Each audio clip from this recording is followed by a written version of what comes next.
Meow, meow, meow. Oliver and Jumpy. Story 41. Waking the Princess. Many, many years ago, in a country far away, lived a princess. She was very beautiful and kind to everybody. In the village below the castle was a witch. She was very jealous, so she put a curse on the princess and made her sleep until a cat prince would come along, overcoming 3 challenges on his way and kissing her away. Finally, the parrot brought the news of her unhappy situation, and I decided to rescue her. Am I a prince, you are asking? Well, my grandfather had been a king a long time ago, so maybe I am. Jumpy and Joey were away joining his father. That left me alone all by myself and ready for another adventure. Some crunches into my backpack together with a bottle of water, and off I go. I picked up my walking stick and began my dangerous journey to that distant country where they still had a princess. After several days traveling through lush valleys and over high mountains, I arrived at the border of her country. I knew I had reached the princess's land because the first of the 3 challenges was standing right in front of me. I'm going to cast a spell on you so you become a frog, the genie said. Yes, it was a genie, and out of the bottle this time, not in it. Who let him out? I don't know, although I can imagine it was the witch who put the spell on the princess. The genie was big like a mountain, dressed in exotic clothes and a turban on his head. I really love being a cat. You knew that, didn't you? Therefore, I had no intention to live the rest of my life croaking rabbit, rabbit, rabbit, rabbit. I prefer a gentle meow. What do you say? Definitely not a frog. No, sir. Mighty genie, you are so great and I'm so little. I'm sure you can turn me into a frog, but I don't think such a big person as yourself could ever fit into this little bottle here. I had taken out a little empty perfume bottle from my backpack and showed it to him. You know that I like to smell yummy and use a lot of perfume. You must be joking. I can do everything I want, the genie said proudly.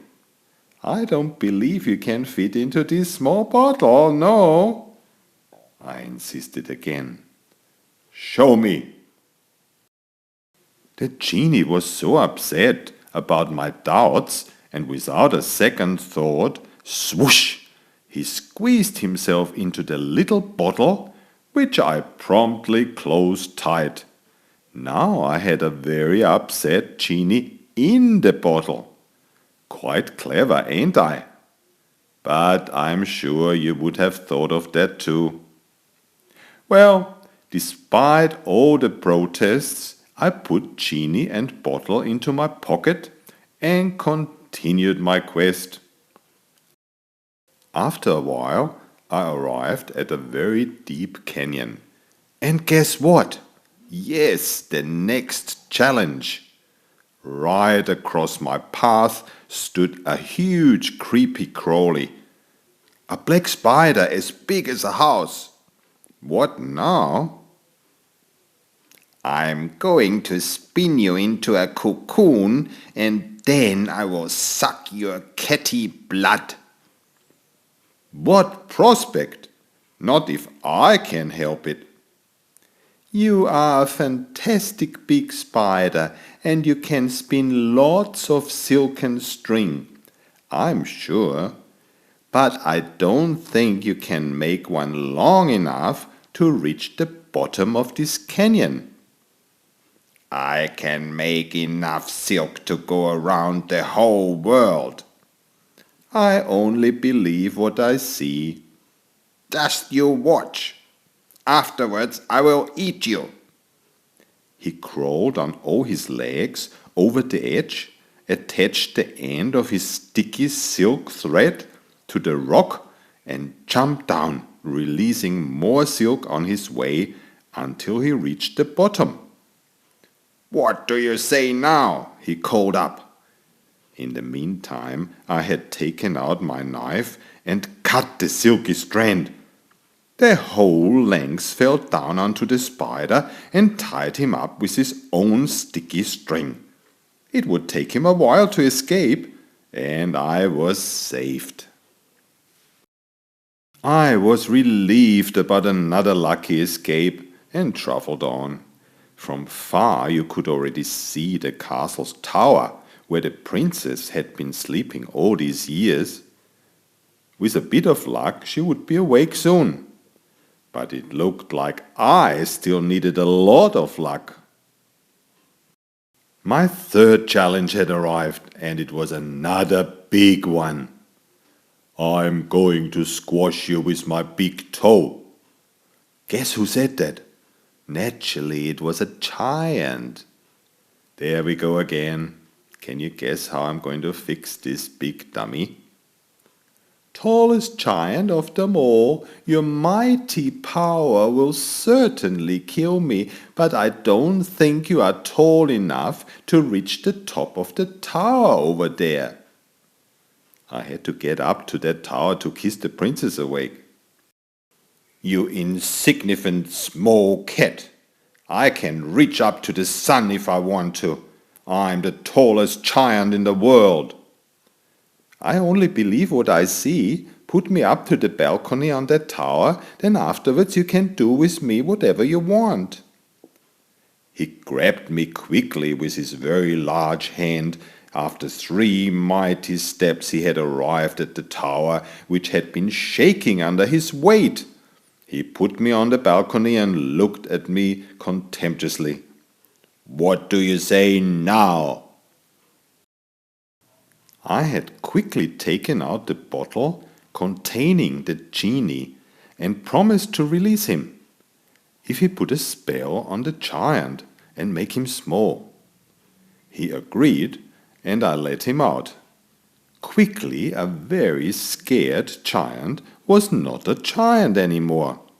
He had shrunk and become smaller than me.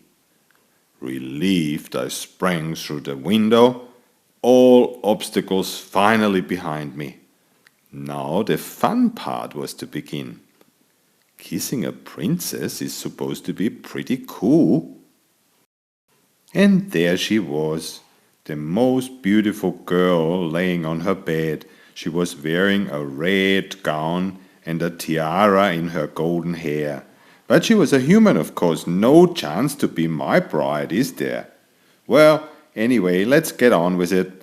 I came to her side and dusted her cheek with my handkerchief.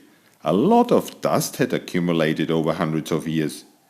I bent over her, and she finally received her cat prince kiss. Smooch! She was stirring and slowly opening her eyes. You took your time. How many years have I been sleeping already?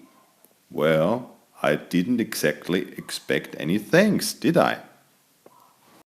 Sleeping all those years, her hair had been growing all the time and was now very long. I begged her to let it down the tower so I could tell the village people about her release. I had no problem whatsoever climbing down her silky golden hair. But nobody even remembered her in the village after all that time. Fortunately, the president had always dreamed of marrying a princess. So finally everything worked out well, and I became the most honored guest at the palace. Once again, I had proved to be a very valuable member of the community, and I was very happy with myself. I now also carry the title Oliver the Princess Kisser. Princey bye. I hope you enjoyed this story. Please recommend it to your friends. I welcome any inquiries concerning publication of my tales. Thank you. Bye bye until next time.